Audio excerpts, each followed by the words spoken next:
Da Wondery, esse é o Modus Operandi. Esse episódio foi feito para os nossos antigos assinantes pagos e hoje a gente está liberando para todos os ouvintes. O programa a seguir pode conter descrições de extrema violência e não é recomendado para pessoas sensíveis.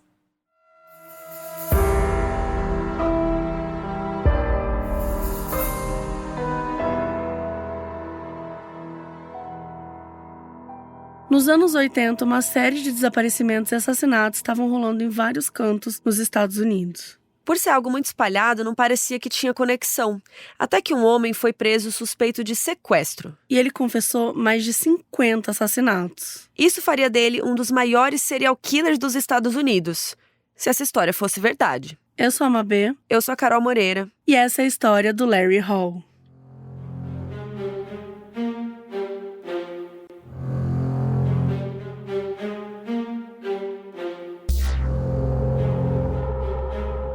Larry Dwayne Hall nasceu no dia 1º de dezembro de 62, no estado de Indiana, nos Estados Unidos. O Larry passou os primeiros dias de vida na UTI neonatal, porque ele tinha um irmão gêmeo, e o Gary começou a roubar o oxigênio dele enquanto eles estavam lá dentro da barriga ainda. Isso aconteceu porque a mãe dele, a Era, teve uma gravidez monocoriônica, que significa que os dois estavam dividindo a mesma placenta, e eles dividiam então os nutrientes. E aí, às vezes, acontece isso do bebê acabar pegando mais nutrientes que o outro, é uma condição super rara. E quando eles foram crescendo, o Larry era um pouco mais isolado que o irmão, ele não gostava de participar de todas as brincadeiras, de ficar muito com as outras crianças. Ele também teve muitos pesadelos, problema com dicção. Então, com o passar dos anos, as pessoas começaram a ver ele como uma pessoa muito antissocial e até mais pejorativamente, assim, descrever ele como uma pessoa lenta. E sabendo disso, o irmão fazia questão de tentar estimular o Larry, né? Vamos brincar, vamos fazer amigo e tal. Mas o Larry não queria muito, ele não queria amizade, não queria relacionamento a mais com as meninas, nada. O pai deles, o Robert Hall, ele era coveiro e a família morava numa casinha que ficava no terreno do cemitério que ele trabalhava. Quando o Larry tinha 12 anos, ele começou a ajudar o pai no trabalho e acabou ficando um pouco desensibilizado com a morte. E ele aproveitava esse emprego, ele começou a roubar os bens das pessoas que eles estavam enterrando, tipo joias, peças de roupas caras. E ele ficou aí alguns anos ajudando o pai, até que um dia o Robert foi demitido, porque ele era alcoolista e começou a fazer muita coisa errada no trabalho. Robert várias vezes colocou a pessoa errada no túmulo, e aí virava uma confusão, porque não... Mas assim, colocava uma outra pessoa que estava morta. Mas ainda assim, ficava uma confusão, porque ninguém sabia onde o fulano estava enterrado. Desculpa, eu não queria rir, tá? Que foi uma outra pessoa morta, foi ótimo. Não, porque, né, complicado. E ele tinha que desenterrar meia dúzia de túmulo pra achar a pessoa certa. Então, gente, pelo amor de Deus, né? Não dá.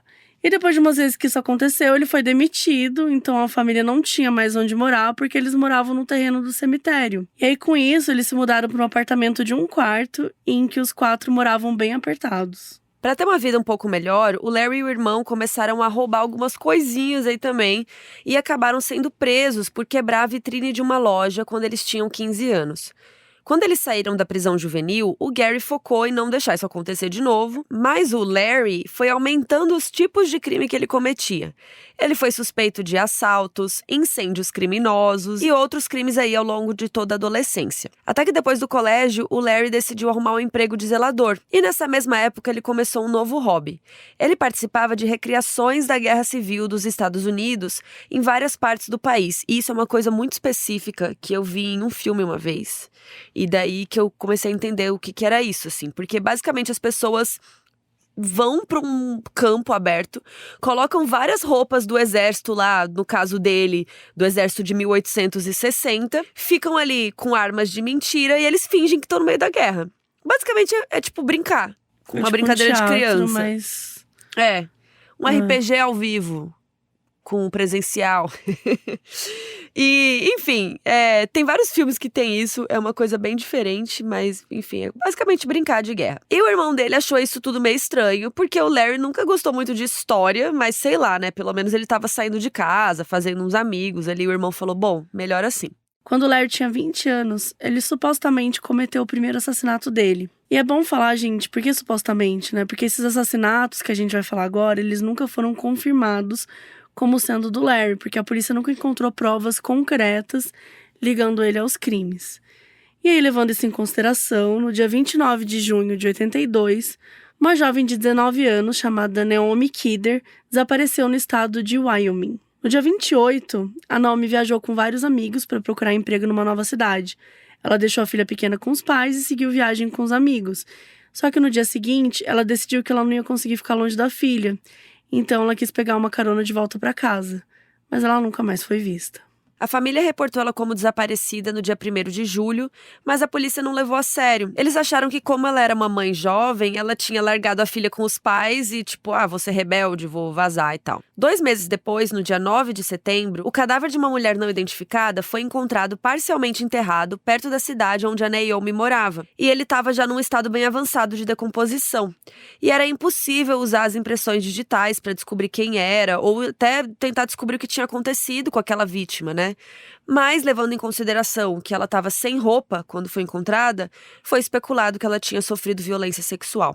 Mas eles desconfiaram de uma causa da morte porque ela ainda tinha uma corda amarrada no pescoço. Só em março de 93, 11 anos depois, essa mulher foi realmente identificada como a Naomi com a ajuda de registros dentários. No dia 6 de setembro de 86, um segundo assassinato aconteceu. Uma mulher foi encontrada morta numa plantação de milho no estado de Illinois.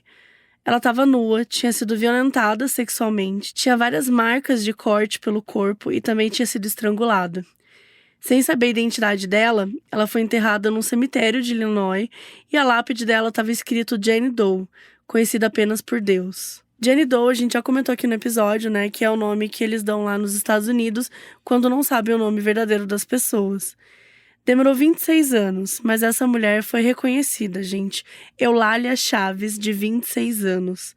A identificação foi feita porque a Loli, como ela era conhecida, tinha sido presa por roubar uma bolsa quando ela tinha 20 anos. E as digitais dela estavam no sistema da polícia. E apesar das digitais estarem no sistema, tem alguns motivos para ela não ter sido reconhecida tão rápido. O primeiro era que a Loli tinha fugido de casa na Califórnia quando ela tinha 18 anos. Então, quando ela foi assassinada, ninguém estava ativamente procurando por ela. E segundo, que o roubo aconteceu na Califórnia e ela morreu em Illinois. E os sistemas ali não eram tão bem conectados naquela época. 6 meses depois da Loli ser encontrada, no dia 24 de fevereiro de 87, a Linda Weldy, de 10 anos, desapareceu no estado de Indiana. O motorista do ônibus que ela pegava para voltar da escola e os amigos viram ela descendo do ônibus e andando em direção à casa dela, mas ela nunca chegou lá. O ponto ficava só a 200 metros da casa. Durante algumas horas, os pais acharam que ela tinha ido para casa de alguma amiguinha, né, ao invés de ir para casa, não ficaram muito preocupados, cidade pequena, né?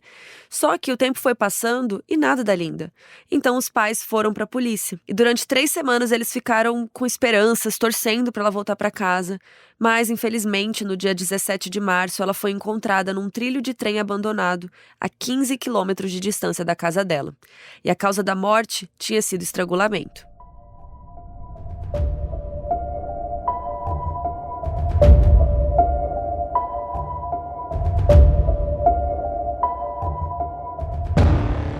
Durante todos esses assassinatos, é possível que o Larry estivesse nessas cidades, porque todos os crimes aconteceram próximos a locais onde eram feitas aquelas recriações de guerra que ele participava. Com o passar dos anos, o irmão do Larry começou a ver essas recriações com uma visão menos positiva. No começo ele já tinha achado estranho, né? Porque o Larry não ligava tanto pra história. Depois acabou achando bom que, não, talvez ele só esteja fazendo uma forma dele fazer amigos e tal. Só que ele começou a perceber que essas recriações pareciam um jeito do Larry descontar a raiva que ele tinha dentro dele sem consequências. Claro que nas recriações eles, né, não faziam nada, nenhuma violência contra ninguém. Mas eles estavam num campo de batalha, rolavam umas brigas entre os participantes para representar a guerra. Então, o irmão acreditava que esse era o jeito do Larry ser violento sem sofrer as consequências. E claro que ele ainda não fazia, né, ideia dos assassinatos e como o irmão dele supostamente estava sendo violento de verdade. Alguns meses depois que a Linda tinha sido encontrada, em 4 de junho de 87, aconteceu mais um crime que depois foi ligado ao Larry. A Wendy Felton, de 16 anos, resolveu ficar em casa enquanto a irmã mais velha ia deixar os pais no aeroporto. A irmã voltou para casa super animada porque elas iam ficar com a casa só para elas, mas quando ela chegou, a Wendy não estava lá. Todas as coisas dela estavam no quarto, incluindo as roupas e tudo que ela precisaria para fugir de casa, assim, teoricamente. Mas, mesmo assim, a polícia achou que ela tinha fugido de casa. A Wendy morava a 40 quilômetros da casa do Larry e muito perto de um dos campos de recriações. Infelizmente, a Wendy não foi encontrada até hoje. E o próximo desaparecimento aconteceu mais de um ano depois, em Illinois de novo. No dia 2 de setembro de 88, a Paulette Webster, de 19 anos, estava voltando da casa de uma amiga às 11 da noite e nunca chegou em casa. Ela deixou para trás todas as roupas dela, carteira de motorista e até o cachorro.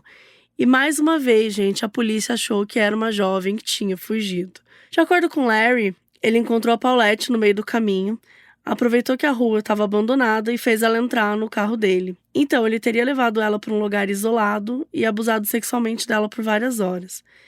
Ele disse que não lembra exatamente o que fez com ela depois, mas que poderia ter jogado o corpo dela num rio ou enterrado em algum lugar, mas que provavelmente jogou no rio. Mas assim como a Wendy, ela nunca foi encontrada. Depois da Wendy, os crimes deram uma parada e foi num momento em que a vida do Larry estava bem atarefada. O grupo de recriação dele começou a ficar conhecido pela região e eles foram chamados para ser figurantes de 2 filmes. O primeiro foi Tempo de Glória, que foi lançado em 89, é protagonizado pelo Denzel Washington e o Morgan Freeman. O filme conta a história de um dos primeiros regimentos afro-americanos do Exército dos Estados Unidos durante a Guerra Civil. E o segundo foi Anjos Assassinos, que foi lançado só em 93, mas começou a ser produzido bem antes, em 88. O filme foca na Batalha de Gettysburg, que é uma das mais famosas da Guerra Civil e é protagonizado pelo Tom Berenger e pelo Martin Sheen. Mas os assassinatos voltaram a acontecer em 91, quando uma mulher de 20 anos chamada Michelle DeWay foi encontrada estrangulada dentro da própria casa. No dia 1 de julho, a Michelle foi vista com um filho de 1 ano, o Will, tomando sol no quintal. Mais tarde naquele dia, a babá chegou na casa e encontrou a Michelle morta e o Will no quarto dele com a porta fechada. O assassinato aconteceu na cidade de Indianápolis, no estado de Indiana, que era onde o Larry morava. Existem registros de que ele estava na cidade, porque ele foi numa loja de carros dar uma olhada em um que ele tinha ficado interessado. A polícia acredita que o Larry viu a Michelle tomando sol no quintal e impulsivamente decidiu matá-la, mas como não queria machucar o bebê, então colocou ele no quarto. Mais de um ano depois, em 19 de agosto de 92, a Lori Deplis, de 22 anos, desapareceu. Quando ela saiu tarde do trabalho, ela pediu para um colega acompanhá-la até o carro, por segurança, né? E aí ela foi para casa. Em casa, o namorado e a irmã estavam esperando por ela. Os dois ouviram o barulho de um carro chegando no estacionamento do prédio e pensaram, é a Lori, né? Tá chegando em casa. Mas foram passando uns minutos e nada dela entrar. Então eles foram lá no estacionamento e viram o carro dela parado lá, mas ela não estava. A bolsa dela ainda estava dentro do carro e tinha um copo de refrigerante no capô. Era como se ela tivesse saído do carro segurando o copo, né? Apoiou no capô. Na hora que ela foi pegar a bolsa, talvez alguém pegou ela? Alguém sequestrou a Lori? Assim como outras vítimas, a Lori não foi encontrada até hoje. No dia 29 de março de 93, a Tricia Heitler, de 19 anos, foi vista no mercado perto da faculdade que ela estudava, no estado de Ohio. Ela era uma aluna super aplicada, ela nasceu numa família sem muito dinheiro, então ela se esforçava muito e era muito grata aos pais por ajudar ela a pagar a faculdade. E ela fazia de tudo para economizar dinheiro, sempre procurava os lugares mais baratos para comer, para fazer compras. Era isso que ela estava fazendo às 8 da noite no mercado, que ficava a 800 metros do campus da faculdade onde ela morava. No caminho de volta para o campus, a Tricia desapareceu. 2 dias depois, as roupas que ela estava usando foram encontradas cheias de sangue num parque que ficava no caminho do mercado até o campus. Parecia que o Larry estava ficando mais experiente em esconder as vítimas, porque ela também nunca foi encontrada. A polícia especula que os anos dele trabalhando como coveiro junto com o pai também ajudaram isso. Mas antes do Larry ser ligado ao caso, outra pessoa foi presa como suspeita do desaparecimento da Tricia. Um cara chamado Tony Searcy, de 28 anos, que tinha sido preso por roubo, foi visto na região, então a polícia decidiu interrogá-lo. O Tony concordou em fazer um teste do polígrafo e adivinha? Não passou, porque polígrafo não serve pra nada. Então a polícia teve certeza de que ele estava envolvido e deixou ele preso vários dias para encontrar mais pistas. Eles não acharam nada que ligasse o Tony ao desaparecimento além do teste, mas mesmo assim, gente, ele ficou preso até o julgamento. Não façam teste de polígrafo, pelo amor de Deus. Que A gente tá ódio. falando isso há 4 anos, gente. Por favor. Ainda bem que aqui no Brasil não se faz muito. 6 meses depois da Trisha desaparecer, uma menina de 15 anos chamada Jessie Roach foi vista pela última vez no dia 23 de setembro de 93, no estado de Illinois. Ela disse para a família que ia para a escola ajudar a organizar a festa de fim de ano e pegou a bicicleta para ir até lá. Quando a irmã dela estava voltando para casa, ela encontrou a bicicleta da Jessie na beira da estrada e chamou a polícia. E dessa vez, o caso foi levado a sério, porque o policial responsável ali era amigo da família e ele sabia que a Jessie não ia fugir de casa. Ele começou a interrogar a família, os amigos, para ver alguma coisa estranha, né, que pudesse ter acontecido, se eles viram algum suspeito, se a Jessie tinha brigado com alguém. Mas as informações que eles deram não ajudaram a levar o caso para frente. Pouco mais de um mês depois, no dia 8 de novembro, o corpo da Jessie foi encontrado e ela estava morta num milharal ali no estado de Indiana. E, gente, foi horrível o que aconteceu com ela, porque como o corpo dela foi escondido entre os milhos, um dos funcionários passou com um trator por cima dela na hora que estava fazendo a colheita. E, infelizmente, foi assim que a Jessie foi encontrada. Quando a notícia da morte da Jessie chegou lá na cidade que ela morava, um cara disse que lembrou de ver um homem desconhecido rondando com uma van bege pela vizinhança no dia que ela tinha desaparecido. E aí a polícia soltou essa informação e pediu para que qualquer pessoa que tivesse também visto essa van, entrasse em contato. Por sorte, uma menina tinha visto a van alguns dias antes e chegou até a anotar a placa. Ela estava andando de bicicleta quando reparou que uma van estava meio que seguindo ela, tal. Ela achou estranho, porque ela andava, a van andava. Aí ela dava uma pausa, a van parava. E aí a menina resolveu parar no meio do caminho, falou para um vizinho que se ela não chegasse em casa em 45 minutos, era para ele ligar para a polícia. E ela acha que o motorista deve ter visto que ela avisou o vizinho e deve ter resolvido fugir. Quando ela deu essa placa para a polícia, eles encontraram uma van bege. E o nome do dono? Larry Hall.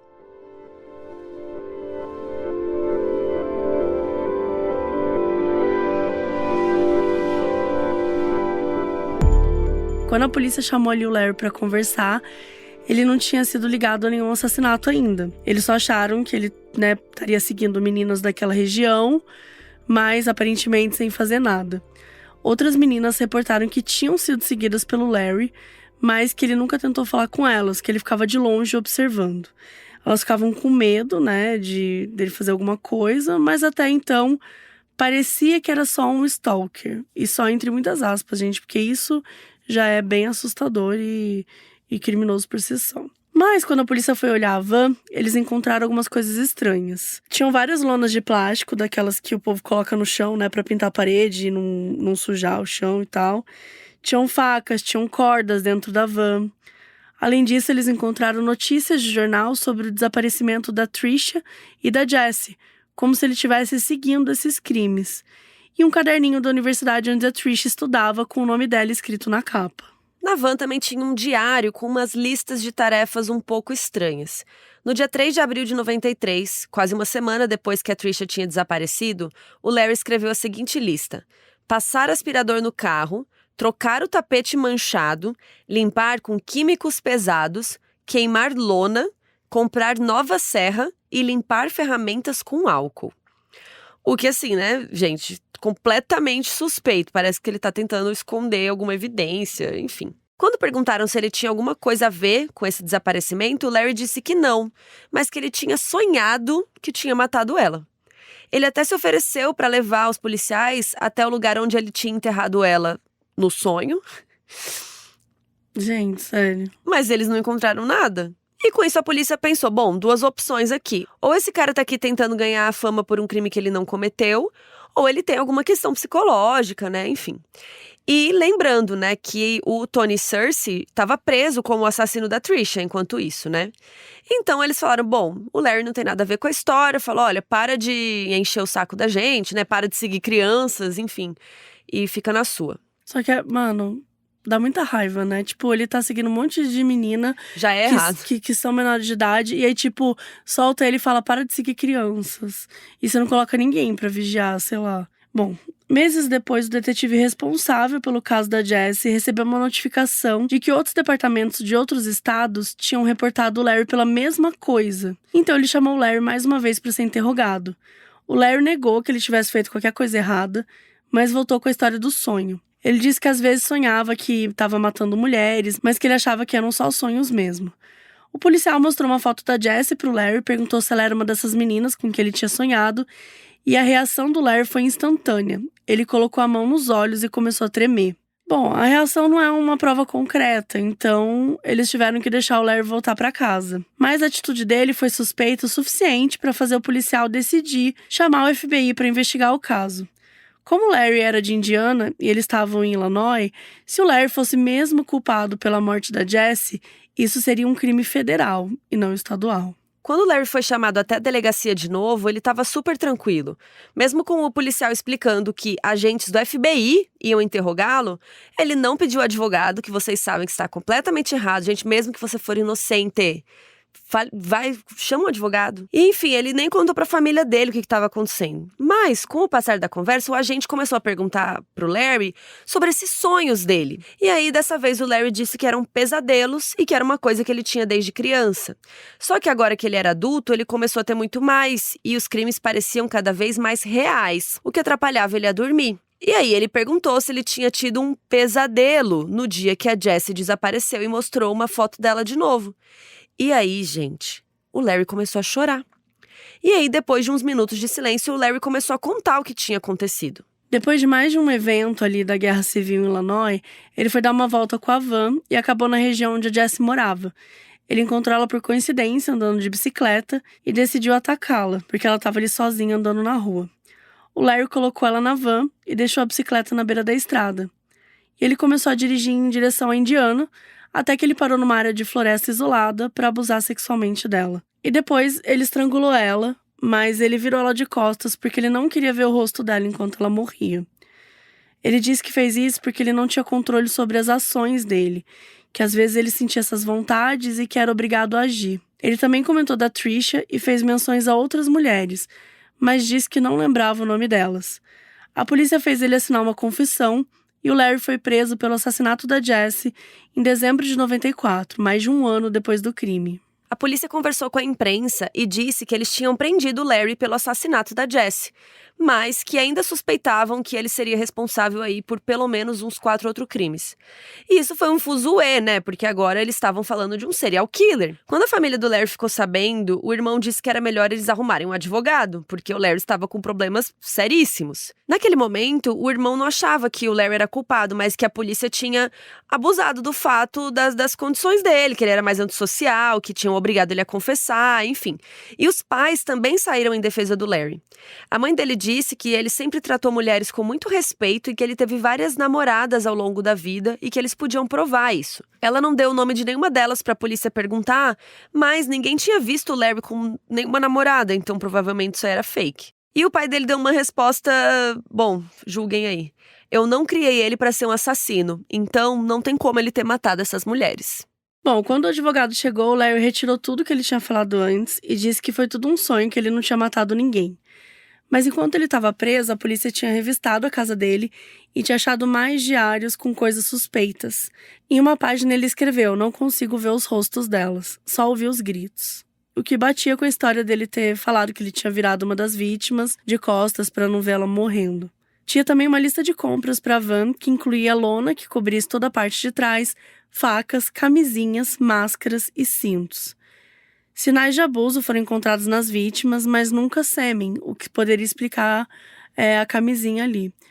E várias mulheres tinham cortes pelo corpo, o que explicaria a faca, e os cintos poderiam ter sido usados para asfixiá-las.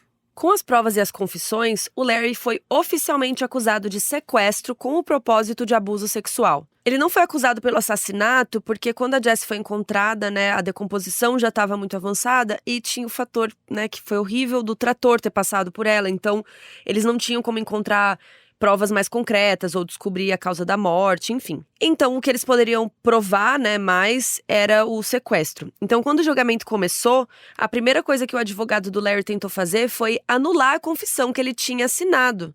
E ele justificou que o Larry tinha sido coagido e que aquilo não era uma prova de culpa. E quando chegou a hora do Larry testemunhar, ele reclamou que ia ser impossível o julgamento ser justo porque a mídia estava toda em cima dele. Ele disse que ele era uma pessoa indefesa e que o FBI tinha abusado do poder deles para forçá-lo a confessar algo que ele não tinha feito. E para provar o ponto, eles chamaram um psicólogo que testemunhou que confissões falsas eram muito comuns, principalmente em pessoas que tinham algum distúrbio psicológico. O juiz invalidou o testemunho do psicólogo porque não tinha nenhuma prova de que o Larry tinha sido forçado a nada. Então, Larry tentou explicar a história de outro ponto de vista. Não é que ele tinha sido ativamente coagido a confessar, mas quando ele foi chamado para ser interrogado, ele se sentiu importante, como se ele soubesse uma coisa que a polícia não sabia. E quanto mais interesse a polícia tinha nele, mais atenção ele queria da polícia.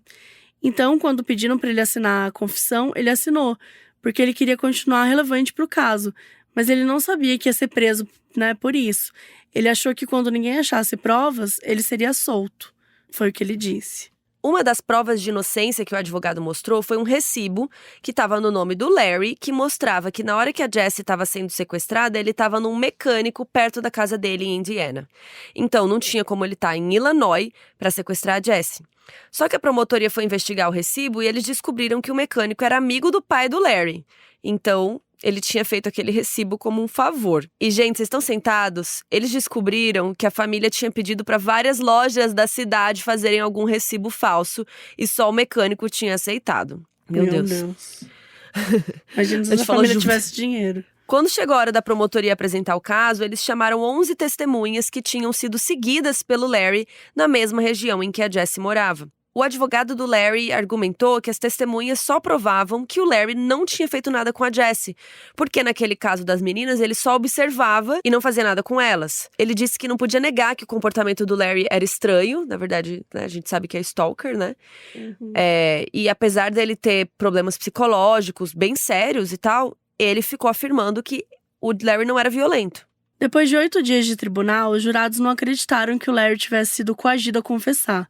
Então, em junho de 1995, eles condenaram o Larry por sequestro. O Larry tinha 33 anos e foi sentenciado à prisão perpétua, sem possibilidade de liberdade condicional. Como tinha sido apresentada a hipótese do Larry ter problemas psicológicos, ele foi mandado para uma prisão específica para ser avaliado e tratado por profissionais. Mas o advogado do Larry não se deu por vencido e começou a trabalhar para apelar o caso. Mais uma vez, ele tentou argumentar a coerção na hora da confissão e disse que foi injusto com Larry o fato de que o depoimento do psicólogo, falando ali sobre as confissões forçadas, tivesse sido excluído. Só que o juiz manteve a decisão mais uma vez e o Larry continuou preso. Por lei, o Larry tinha direito a apelar o caso mais uma vez, e o advogado começou a se organizar para isso. Quando a promotoria ficou sabendo, eles perceberam que iam ter que arranjar um jeito de impedir que a apelação acontecesse. E foi aí que eles tiveram uma ideia.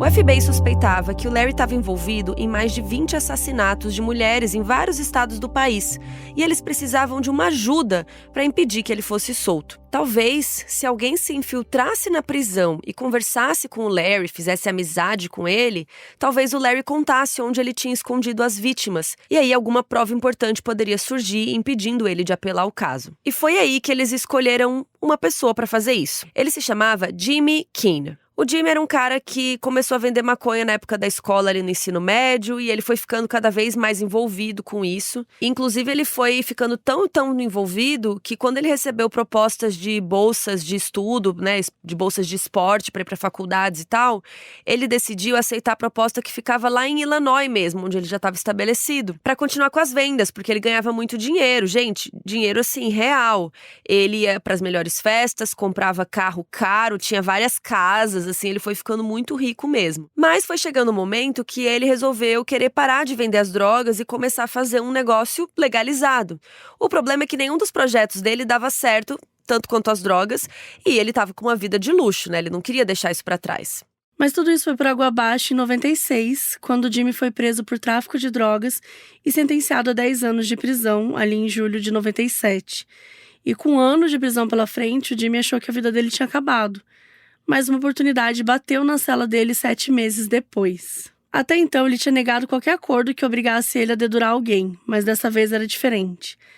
A primeira coisa que mostraram pra ele foi o cadáver de uma das supostas vítimas do Larry. Desesperado, Jimmy achou que eles iam tentar acusá-lo de assassinato, talvez pra assustar e tal, e fazer ele dedurar alguém, mas não era nada disso. Tudo que ele tinha que fazer era se aproximar do Larry ali na cadeia e tentar conseguir informações sobre assassinatos que o FBI achava que ele tinha cometido. Então o acordo era o seguinte: o Jimmy ia ser transferido para a prisão onde o Larry estava e reportaria para o FBI qualquer informação que ele descobrisse. O foco deles era principalmente o desaparecimento da Tricia, porque ela era a única vítima que eles tinham uma ligação mais concreta com o Larry, já que eles encontraram um caderno dela no carro dele. Em troca, ele ia ter a pena reduzida e a prisão excluída do histórico dele. Em um primeiro momento, o Jimmy não queria aceitar, porque aquilo não tinha nada a ver com ele. Imagina, você vai ter que entrar numa outra prisão, fazer uma amizade com alguém, fazer essa pessoa contar alguma coisa, né, comprometedora, enfim. Tenso. Só que o advogado dele achou que era uma boa ideia, porque no pior dos casos ele não ia conseguir nada e ele ia ficar preso a mesma quantidade de anos e tal, mas se desse certo, ele ia ser solto antes. Então, o Jimmy aceitou. Demorou 3 meses para o FBI conseguir autorização para trocar o Jimmy de cadeia. Enquanto isso, ele estava estudando o Larry. Eles deram dicas sobre como se aproximar dele, falaram para não ser muito incisivo nem curioso, porque ia ficar meio óbvio, né, que ele queria alguma coisa. Para a segurança do plano, as únicas pessoas que sabiam que o Jimmy era um informante eram o gerente da prisão e o psicólogo. Quando o Jimmy finalmente chegou lá, todos os guardas e funcionários acharam que ele era mais um prisioneiro como todos os outros. E no primeiro dia, o Jimmy fez exatamente o que o FBI disse que não era para fazer, e foi atrás do Larry. Ele inventou uma desculpa ali, perguntou se ele sabia onde ficava a biblioteca, e o Larry disse que mostrava para ele. O gerente da prisão deixou tudo esquematizado para o Jimmy ficar mais próximo ali do Larry. Ele trocou alguns prisioneiros de lugar e colocou o Jimmy na cela diretamente na frente da do Larry. Ele até inventou uma história falsa lá do crime que o Jimmy teria cometido para ser mais convincente para ele estar numa prisão que tinha mais assassinos, sequestradores, né? Uma prisão de crimes mais pesados, né? Enfim. O tráfico de drogas não era sério o suficiente para as pessoas ficarem, nossa, né? Então eles inventaram que o Jimmy tinha traficado armas. Além disso, ele precisava também de um diagnóstico psicológico, porque a prisão também era específica para isso. Então a ficha dele dizia que ele tinha depressão, o que também ajudava para ele poder ir visitar o psicólogo de tempos em tempos. Só que não era para fazer terapia nem nada, era para contar o que ele estava descobrindo. E por último, o gerente mandou o Jimmy ter muito cuidado, porque se algum dos presos descobrisse que ele estava ali para conseguir informações, gente, isso é péssimo, né? As pessoas podiam se revoltar e matar ele. Eles odeiam dedo duro, né, informante. Com o passar do tempo, Jimmy foi vendo que o Larry tinha privilégios que os outros não tinham. Como o Larry trabalhava fazendo alguns concertos pela prisão, ele tinha mais liberdade que os outros prisioneiros. Além disso, ele se comportava muito bem, então os guardas deixavam ele mais livre durante o dia. Enquanto todo mundo tinha horário para tudo, o Larry podia ir na biblioteca a hora que quisesse, trabalhava, lia jornal, ia para oficina de carpintaria. A única coisa que ele tinha que fazer era dormir na mesma hora que todo mundo. Então o Jimmy ficou tentando arranjar um jeito de abordar o Larry de novo sem ser suspeito. Como eles ficavam na cela, um de frente pro outro, o Jimmy todo dia tentava ali uma simpatia, né? Oi, bom dia, não sei o quê. Tentava puxar um papo, mas o Larry tava cagando pra ele, assim. Depois de umas semanas, quando o Jimmy já tava quase desistindo e já tava pra pedir pra voltar pra outra prisão, o Larry perguntou se ele não queria tomar café junto com o grupinho dele. Aí o Jimmy ficou, né? Poxa, finalmente, né? Isso ia ser ótimo pro plano dele. Mas quando ele sentou na mesa, a vibe foi meio estranha. Os outros prisioneiros começaram a fofocar e olhar bem torto pra ele. E foi depois disso que o Jimmy descobriu que o grupinho que o Larry andava era todo composto por assassinos de criança. Então, aquele grupo era totalmente excluído ali na prisão, né? As pessoas não gostavam deles. Então, se o Jimmy estava andando com eles, todo mundo ia achar que ele era igual. Demoraram várias semanas pro Jimmy dar um jeito de puxar o assunto com o Larry. Mas a oportunidade apareceu quando eles estavam assistindo TV. O Larry era viciado num programa que contava a história dos criminosos mais procurados dos Estados Unidos. Ele assistia todos os dias. Um dia o episódio era sobre uma menina que tinha desaparecido há meses e todo mundo achava que ela estava morta. Os pais participaram do episódio e estavam implorando, para o assassino dizer onde é que tinha escondido o corpo. Aproveitando para jogar um verde, o Jimmy disse que se fosse o assassino, ele contaria onde o corpo estava, porque se ele não ia sair da prisão mesmo, não ia fazer diferença. Nossa, ele podia até assim. conseguir alguma mordomia colaborando com a polícia. Jogou um verdaço. O Larry ficou pensativo com o comentário e não falou nada, mas o Jimmy tinha plantado a ideia na cabeça dele. Depois disso, o Larry começou a chamar o Jimmy pra conversar na cela dele às vezes. E o Jimmy tentava agradar ele e tal, conversava sobre os assuntos que o Larry gostava, que era tipo guerra civil, ou falar da família do Larry. E às vezes o Jimmy contava as próprias histórias dele também. E ele também mencionava uma antiga namorada.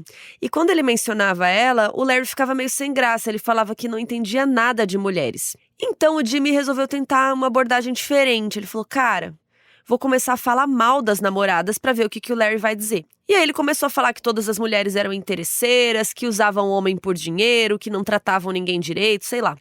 E aí o Larry começou a se abrir mais. Ele disse que nunca se relacionou com ninguém porque as mulheres não davam uma chance pra ele. Que ele sempre tentava ser simpático e elas humilhavam ele. O Jimmy viu que o plano funcionou, então ele aumentou a intensidade dos xingamentos, falando que se uma mulher humilhasse ele, era capaz dele matar ela. E o Larry foi se abrindo mais, contou o que tinha acontecido com a Jessie. Ele disse que viu ela andando de bicicleta, que foi simpático com ela, que os dois começaram a conversar, que as coisas estavam indo muito bem, até que o Larry tentou beijar ela. Lembrando que o Larry tinha 30 anos e a Jessie 15. E aí que ela surtou, começou a bater nele, disse que era nojento ele tentar beijar ela. E aí ele pegou um pano com cloroforme, colocou no nariz dela só pra ela parar de bater nele. E quando o Jimmy perguntou se ele tinha feito sexo com a Jessie enquanto ela estava desmaiada, o Larry voltou com a história do sonho. Ele disse que ficou tudo escuro e ele se imaginou batendo nela e tirando a roupa dela. Quando ele acordou do sonho, os dois estavam sem roupas, então ele achava que, na verdade, sim, que ele tinha feito alguma coisa. E nessa hora, a Jessie começou a chorar e implorar para ir para casa.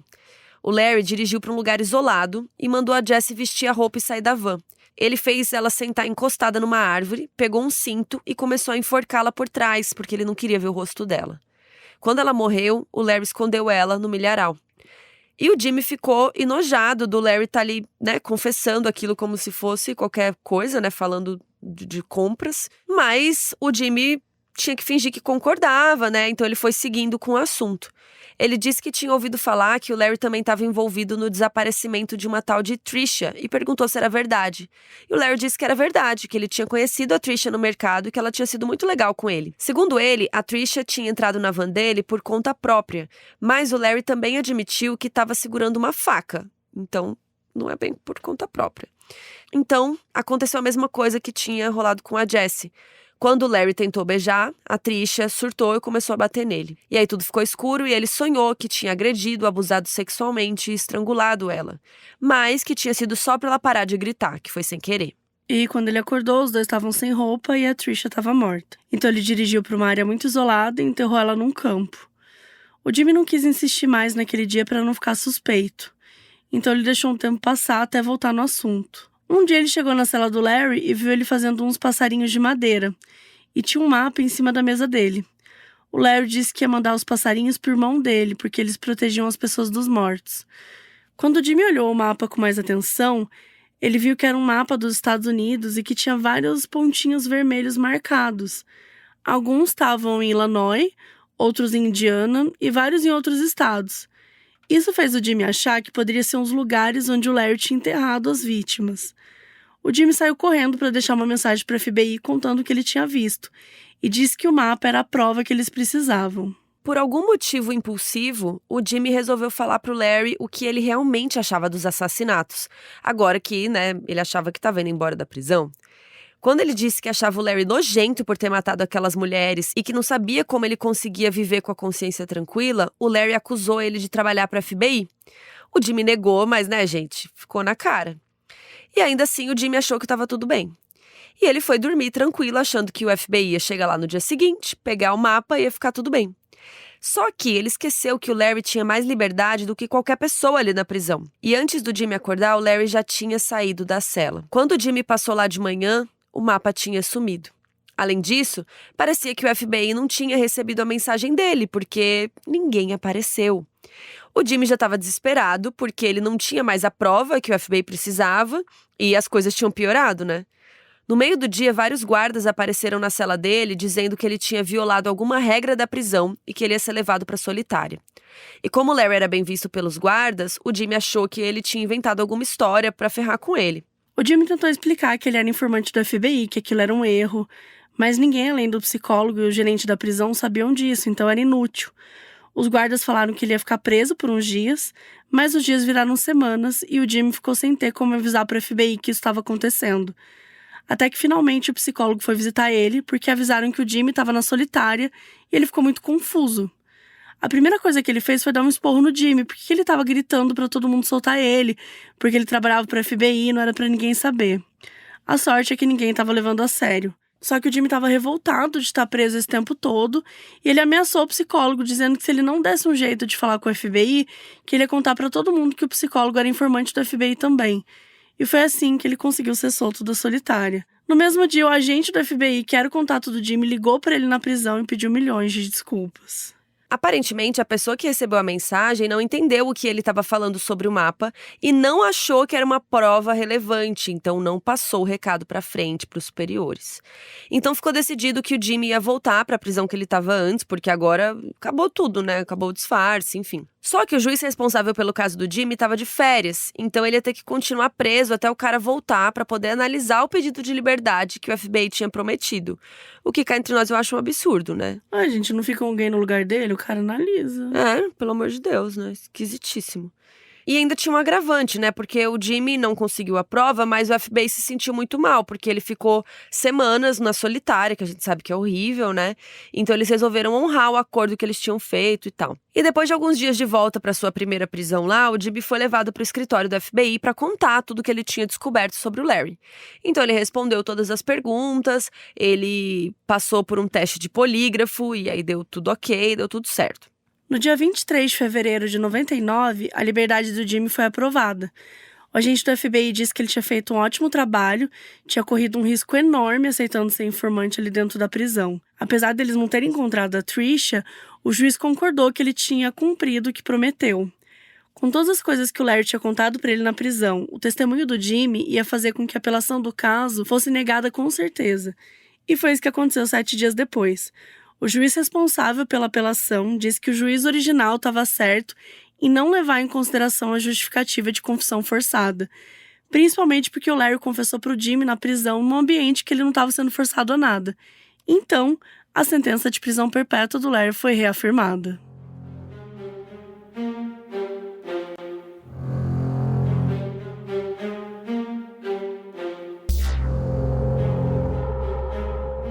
Uma década se passou até outra informação relevante para o caso aparecer. O irmão do Larry foi visitá-lo na prisão e convenceu ele a confessar os crimes que ele tinha cometido. O primeiro que ele confessou foi o da Michelle Dewey, que aconteceu em 91, aquele em que ela foi encontrada morta dentro da própria casa. Mas depois disso foram outras 14 confissões. E o número foi aumentando ao longo dos anos, chegando a mais de 40 vítimas. Ele disse que o primeiro assassinato tinha sido aos 16 anos, quando ele tinha matado uma menina que pegou carona com ele. A gente não tem informações sobre todas essas vítimas que o Larry confessou ter matado, até porque ele mesmo disse que não lembrava todos os detalhes, às vezes nem sabia o nome da pessoa.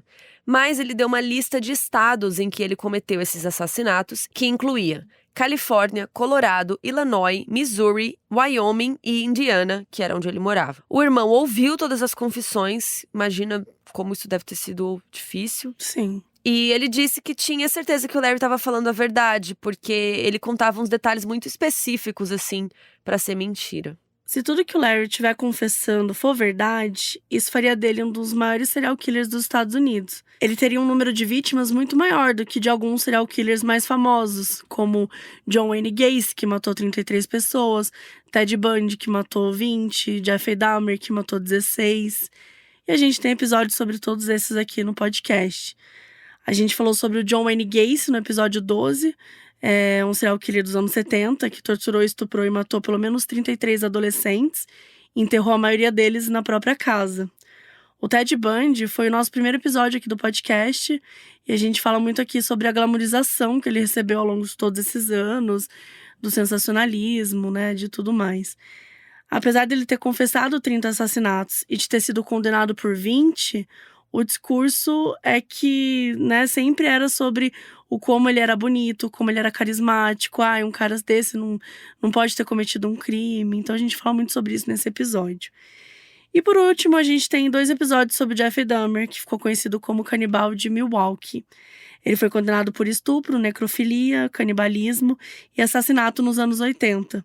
A gente fez um episódio dele lá no início, o episódio 5, ali em 2020. E no ano passado a gente fez um episódio bem detalhado, que foi o episódio 137, aproveitando também a série que tinha saído da Netflix, para falar um pouco mais sobre esse caso. De acordo com as confissões, a primeira vítima do Larry foi em 79 e a última foi a Jessie em 93.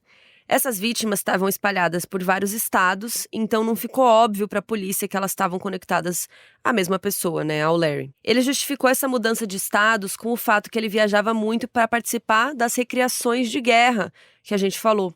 Então ele aproveitava dessas viagens para cometer seus crimes e desviar suspeitas. E as vítimas também não tinham muito um padrão, eram mulheres completamente diferentes umas das outras, então não era fácil conectar com um serial killer. Além disso, parecia que ele mudava o estilo do crime, por mais que a causa da morte fosse sempre estrangulamento. Pelo menos para as vítimas que foram encontradas. O Larry tinha a van dele, que era um plano de fuga fixo, tinha uma listinha de afazeres para lembrar de limpar tudo depois, mas o jeito que ele se livrava das provas, que ele escondia as vítimas, variava. Algumas vezes os lugares eram tão escondidos que várias não foram encontradas. E outras vezes os lugares eram lugares à vista, parques, lugares muito fáceis de serem encontrados. Então parecia que ele era desleixado em alguns momentos e nas outras vezes ele se preocupava em esconder todas as evidências, os corpos e tudo mais.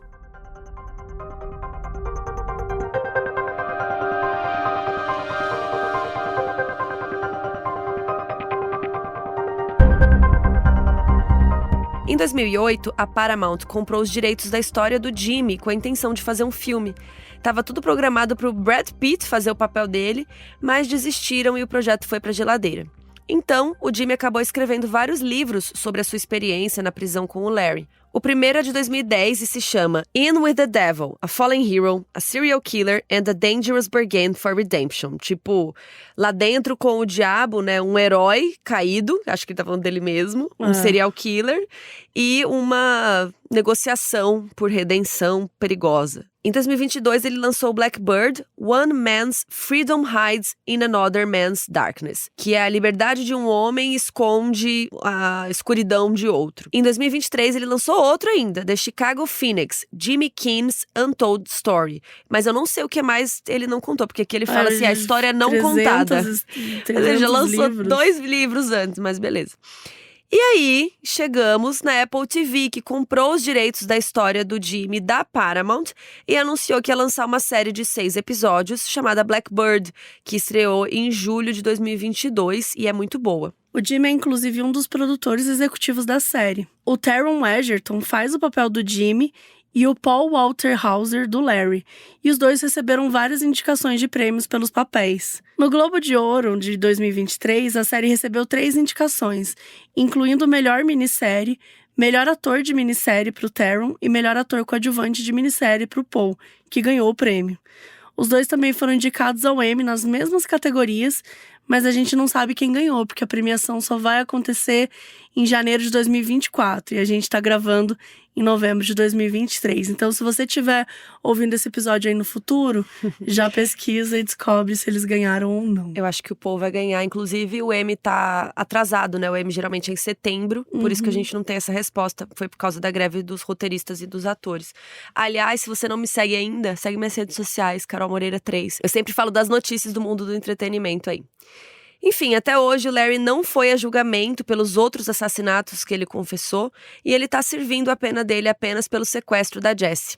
Isso porque a polícia realmente não conseguiu encontrar provas concretas que ligassem ele a esses crimes.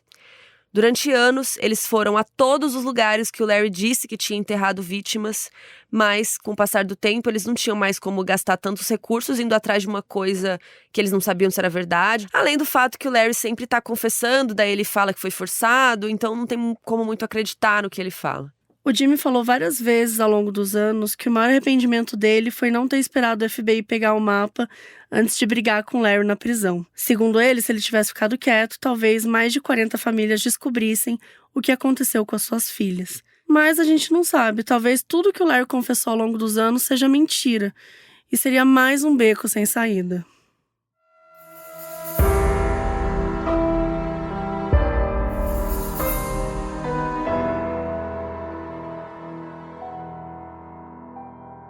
Da Wonder, esse foi o modus operandi. Produção e apresentação, Carol Moreira e Mabê Bonafé. Roteiros, Bárbara Demerov, Carol Moreira, Luiz Leite, Mabê Bonafé e Paloma Fontes. Edição, Nathalie Martins. Produção, Bruna Vilela. Trilha de abertura, Leandro Neco. Identidade visual, Felipe Banjo. Pela Wondery, a produção executiva é de Fábio Silveira, Morgan Jones e Marshall Louie.